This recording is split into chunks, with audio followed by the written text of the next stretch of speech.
देखो, आज हम आपको एक ऐसी महिला के बारे में बताने जा रहे हैं। आपने नाम तो सुना होगा, लेकिन ज़्यादा उनके बारे में आप नहीं जानते। और वो थी अहिल्याबाई होलकर। आजकल उनका बड़ा नाम आ रहा है जगह जगह। अभी उनकी जयंती होके चुकी है। अहिल्याबाई होलकर जो थी वो मालवा की रानी थी।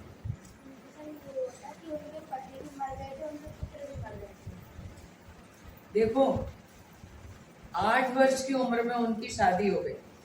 मालवा के महाराजा जा रहे थे और उन्होंने रास्ते में देखा कि जो अहिल्याबाई थी वो भूखों को भोजन खिला रही थी और बड़ी सुंदर थी। तो उन्होंने जब देखा तो उन्होंने समझ लिया कि ये लड़की बड़ी सच्चरित्र है और बहुत दयालु है। तो उन्होंने उनके पिता से उनका हाथ मांग लिया। हाथ मांग लिया मतलब शादी के लिए मांग लिया। उनके पिता ने शादी कर दी। 8 वर्ष की उम्र में उनकी शादी हो गई। उसके बाद में एक दुर्घटना में उनके पति की मृत्यु हो गई। तो उस समय क्या था, अगर पति मर जाए तो पत्नियां भी उनके साथ सती हो जाती थी, उन्हीं के साथ अग्नि में जल जाती थी।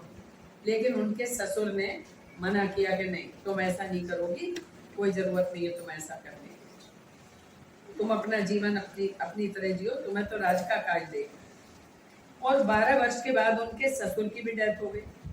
ससुर राजा। अब महारानी पे राज्य का भार आ गया। महारानी ने राज्य संभाल लिया। अहिल्याबाई जो थी उनमें एक बात तो ये खास थी कि वो सबको बराबर समझती। उनके राज्य में कोई भी छोटा बड़ा नहीं होता।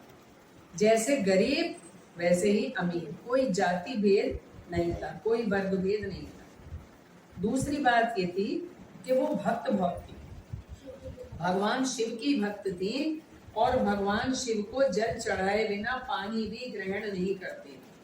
शिव जी की पूजा करती थी, शिवलिंग पे प्रतिदिन वो जल चढ़ाती। तो जब वो रानी बनी तो एक बार क्या हुआ, एक छोटी सी घटना है। एक गाय और उसका बच्चा दोनों जा रहे थे और महारानी जो थी अपनी सवारी में थी और उनका एक पुत्र था, वो आगे दूसरी सवारी में था। सवारी निकल रही थी तो उनके पुत्र की रथ से उस गाय का बछड़ा टकरा गया और मर गया। जब गाय का बछड़ा उससे टकरा के मर गया तो गाय जो थी वो उस बछड़े के पास आके बैठ गई और उसकी आंखों से आंसू निकलने लगे गाय की। उनका बेटा तो चला गया, उसके साथ जितने लोग थे वो निकल गए। फिर महारानी का रथ आया। महारानी ने देखा कि बछड़ा पड़ा हुआ है और गाय उसके पास बैठी हुई है। तो महारानी ने अपना रथ रोका और पूछा कि भाई ये किसने किया। तो पता लगा कि वो अभी आपके बेटे का रथ गया था, उससे टकरा के ये मर गया। तो उन्होंने कहा, पहले उन्होंने ये कहा कि जिसने भी ये किया होगा उसको मैं दंड दूंगी, बताओ क्या करना चाहिए। तो पता लगा भाई दंड देना चाहिए। जब दंड देना चाहिए तो उन्होंने अपने बेटे को भी मृत्यु दंड की घोषणा कर दी कि चाहे कोई भी हो जिसने ये पाप किया है उसको मृत्यु दंड मिलेगा। अब लेकिन क्या हुआ, उन्होंने तो कह दिया, लेकिन उन्होंने देखा कि वो गाय बार बार उनके आगे आ जाती थी। उनका रथ आगे चल गया, गाय बार बार उनका रथ रोक लेती। तो उनके जो साथ में चल रहे थे कुछ पुरोहित भी थे, उन्होंने कहा देखो रानी, गाय ये कह रही है कि ऐसा कठोर दंड किसी को मत दो, किसी भी माता के सामने उसके पुत्र की जान नहीं लेनी चाहिए। बात खत्म हो गई, गाय चली गई।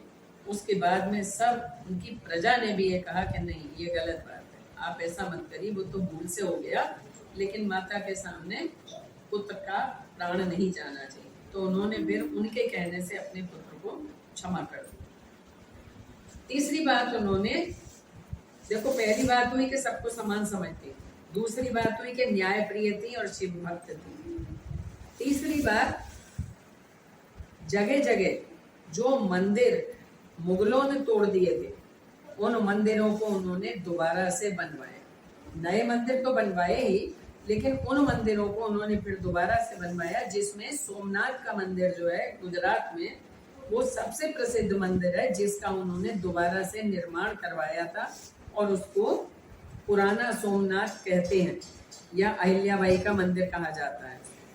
इस तरह अहिल्याबाई ने स्त्री होते हुए भी ऐसा किया कि सारे देश में उनकी ख्याति हो गई। एक बार एक पड़ोसी राजा था, उसने सोचा ये तो महिला है, क्या करेंगे, इन पे हमला कर देते हैं। वो हमला करने की नियत से आ गया। महारानी बड़ी चतुर थी।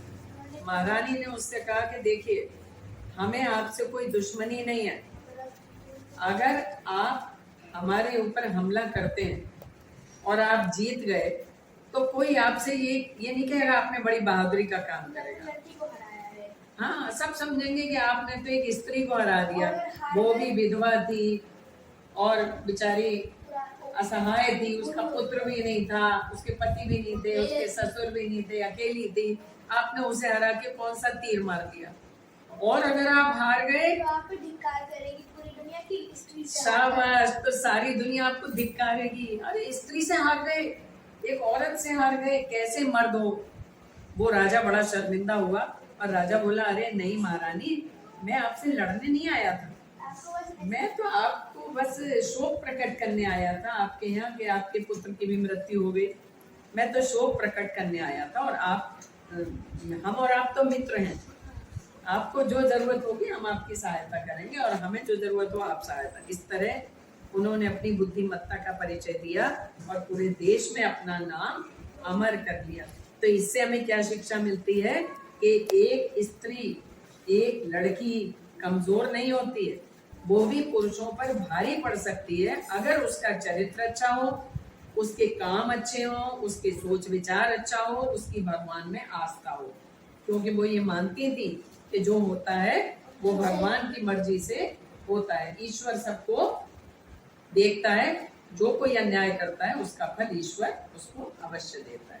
तो ऐसी अहिल्याबाई को हम सब नमन करते हैं और हम भगवान से ये प्रार्थना करते हैं कि हमारे देश में ऐसी महिलाएं और ऐसे पुरुष बराबर होते रहें, जो देश को सबसे ऊपर माने, जो जनता की भलाई के लिए काम करें, जिनकी ईश्वर में आस्था हो, जो सनातन धर्म का उत्थान करें। नाम समझ आया?